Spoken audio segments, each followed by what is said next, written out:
कहानी नीरू की है। पंजाब की नीरू की शादी दिल्ली के राहुल से होती है। दिल्ली कितना बड़ा शहर है ना, लेकिन आप लोगों का घर तो बहुत छोटा है। हमारे पंजाब में तो ये बड़े बड़े घर होते हैं कि मजा ही आ जाता है। कोई बात नहीं नीरू, मैं भी तुम्हारे लिए बहुत बड़ा मकान बनाऊंगा बहुत जल्दी। नीरू के पिता जहाँ पंजाब के जाने माने व्यापारी थे, वहीं उसका पति राहुल दिल्ली में एक सिंपल नौकरी करता था। माँ, यहाँ तो घी मक्खन इतना महंगा है कि क्या बताऊं। मैं तो तरस ही जाती हूँ घी खाने के लिए। नीरू की माँ को ये सुनकर बहुत दुख होता है। मेरी बेटी को घी नसीब नहीं हो रहा है और ये बहू यहाँ बैठकर घी में शक्कर डाल रही है। देख वनिता, मैं साफ कह रही हूँ, इस घर में जितना घी आएगा उतना ही मेरी बेटी के घर दिल्ली भी जाएगा। अरे ये क्या बात होती है माँ जी?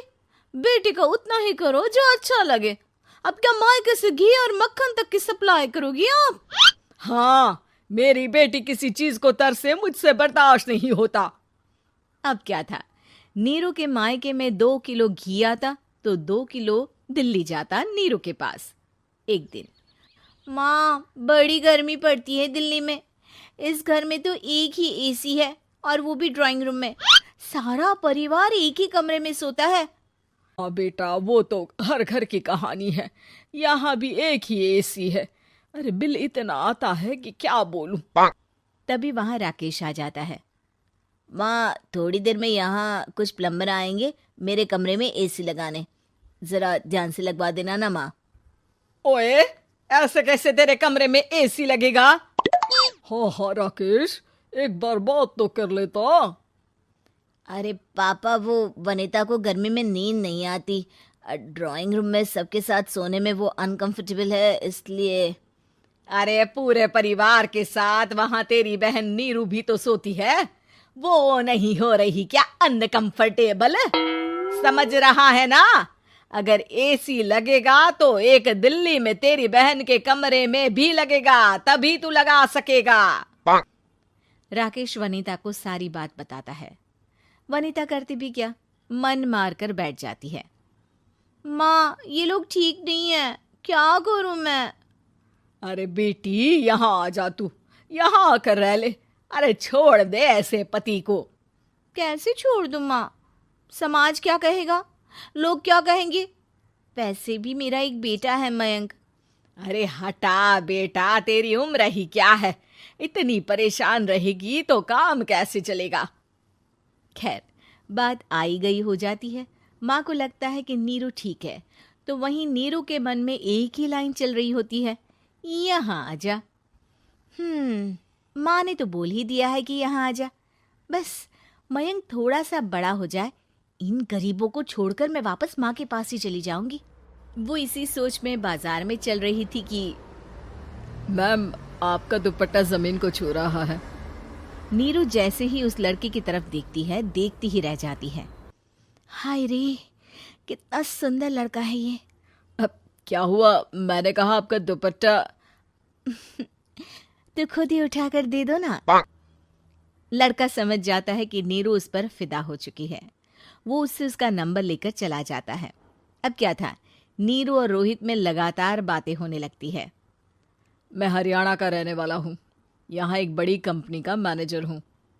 अच्छा, और कितने बच्चे हैं तुम्हारे? बच्चे? अरे मेरी तो शादी भी नहीं हुई है। तुम बताओ, शादी करोगी? नीरू शर्मा जाती है। अब लेकिन मैं तो पहले से ही शादीशुदा हूँ। मुझे फर्क नहीं पड़ता, बस तुम शादी कर लो, भाग चलते हैं। बहुत पैसे वाला हूं मैं, हमेशा खुश रखूंगा तुम्हें। नीरू रोहित से मिलकर सारा प्लान बना लेती है और फिर एक दिन घर से भाग जाती है। दोनों शादी कर लेते हैं। शादी के बाद, क्या बात है नीरू, तुम्हें परेशान सा देखता हूँ, सब ठीक तो है ना? हाँ हाँ, सब ठीक है।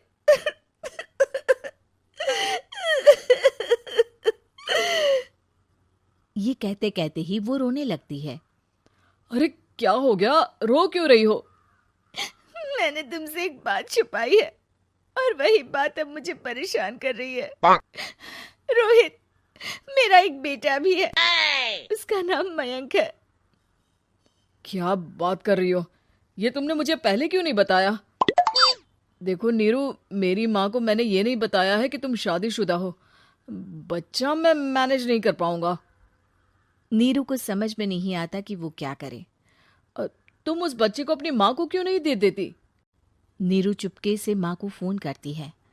माँ, क्या मयंक को तुम रख सकती हो?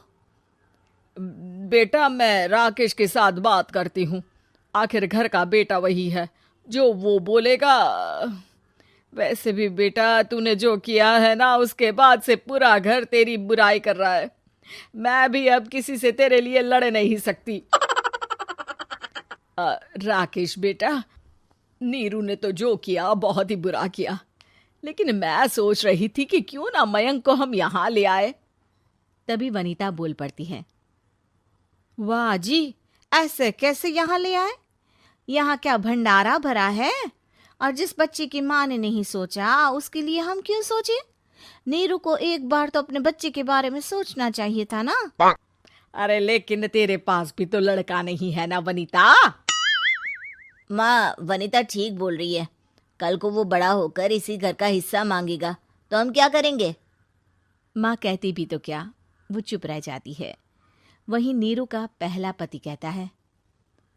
माँ, अगर आज भी वो वापस आ जाए तो मैं उसे माफ कर दूंगा। बेटा, गरीबी चीज ही ऐसी है, क्या करेगा? तू तो अब मयंक का सोच। वो बेचारा तो बिना माँ का हो गया। मयंक के खातिर तू दूसरी शादी कर ले बेटा। लोगों के लाख समझाने के बाद नीरू के पहले पति की शादी रिद्धि से हो जाती है, जिसके पहले पति से 2 बच्चे होते हैं। देखो जी, मैंने शादी सिर्फ बच्चे के खातिर की है। मैंने भी शादी सिर्फ बच्चों के खातिर की है।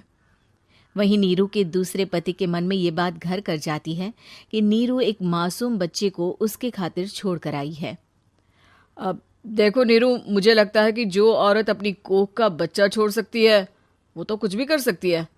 कल को तुम्हें मुझसे अच्छा कोई मिल गया तो तुम तो मुझे भी बाय बाय कर दोगी ना। नीरू को अब उसका दूसरा पति ताने देना शुरू कर देता है। तंग आकर नीरू उसके यहाँ से भागकर अपने पहले पति के पास चली जाती है, लेकिन ससुराल में क्या लेने आई है नीरू, मयंक को? नहीं नहीं सासू माँ, मुझसे गलती हो गई, मुझे माफ कर दीजिए।